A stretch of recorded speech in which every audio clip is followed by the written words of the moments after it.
नमस्कार, आप देख रहे हैं न्यूज़ वन नेशन और मैं हूं आपके साथ शिप्रा झा। बिहार में कक्षा 1 से लेकर 12वीं तक के नामांकन की प्रक्रिया अब शुरू कर दी गई है।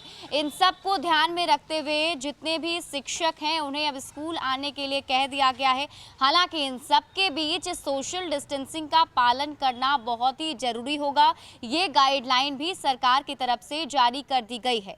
इसमें अब सरकार का ये लक्ष्य है कि जो स्कूल में ऑलरेडी पढ़ाई कर रहे थे, जो बच्चे पढ़ रहे थे, उनका नामांकन तो होगा ही, लेकिन अब वैसे लोगों का भी नामांकन होगा, उन बच्चों का भी नामांकन होगा जो प्रवासी मजदूर वापस घर लौटे हैं। जो प्रवासी मजदूर दूसरे राज्य में रहते थे, अब वो बिहार आ गए हैं, तो उनके बच्चे भी स्कूल में पढ़ने जाएंगे। इसका भी सर्वेक्षण करने की जिम्मेदारी दे दी गई है।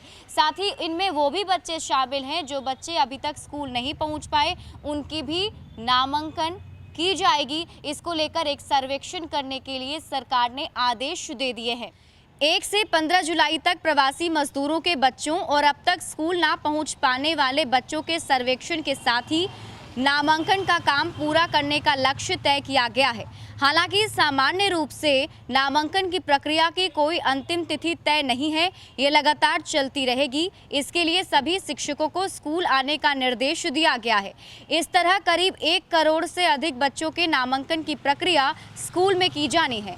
स्कूल का त्याग प्रमाण पत्र और दूसरे स्कूली दस्तावेज तैयार किए गए हैं ताकि छात्रों को दूसरी जगह या फिर अगली कक्षा में एडमिशन लेने में दिक्कत ना हो। हालांकि स्कूलों में अभी पढ़ाई शुरू नहीं की जाएगी, इसलिए दूरदर्शन बिहार पर पढ़ाई का शेड्यूल अगस्त तक के लिए बढ़ा दिया गया है। इधर पहली बार करीब 3000 पंचायतों में कक्षा 9वीं की पढ़ाई शुरू कराने के लिए 80% काम पूरा हो गया। शेष काम पूरा कराने के लिए शिक्षा विभाग से 1 हफ्ते का समय और लिया जा सकता है।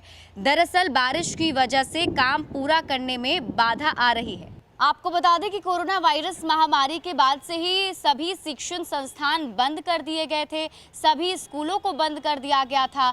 इसके बाद से अब जो स्कूल के बच्चे हैं अगली कक्षा में जो जाने वाले हैं, तो उनका नामांकन सही वक्त पर हो जाए, इसको लेकर अब सरकार ने ये तैयारियां की हैं, जिसके मद्देनज़र ये बताया गया है कि सभी वैसे बच्चे जो कि अगली कक्षा में प्रमोट किए जाएंगे, उनके नामांकन की प्रक्रिया कि कोई निश्चित तिथि इसमें नहीं है, ये प्रक्रिया जारी रहेगी। लेकिन खास बात इसमें यह है कि अब वो प्रवासी मजदूर जो कि बाहर से बिहार लौट आए हैं, उनके बच्चे भी स्कूल में उनका दाखिला हो जाए, इसका भी एक सर्वेक्षण रिपोर्ट सरकार ने तैयार करने के लिए कहा है। और ऐसे में अब बच्चों की पढ़ाई सुचारू रूप से हो जाएगी। इसके साथ ही आपको बता दें कि अभी कुछ भी वैसे निर्देश नहीं दिए गए हैं कि कब तक स्कूल खोले जाएंगे, कब तक अगला स्कूल जो है वो ओपन होगा, कौन सी वैसी तारीख होगी। अनलॉक 2.0 की शुरुआत 1 जुलाई से होने वाली है, लेकिन इसमें भी स्कूल और शिक्षण संस्थानों को बंद रखने के लिए ही कहा गया है। तो ऐसे में अभी तक पता नहीं है कि आखिर कब स्कूल ओपन होंगे।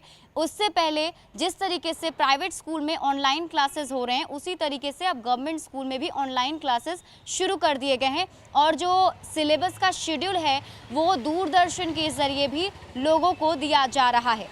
ज़्यादा अपडेट के लिए आप जुड़े रहे न्यूज़ वन नेशन के साथ। नमस्कार।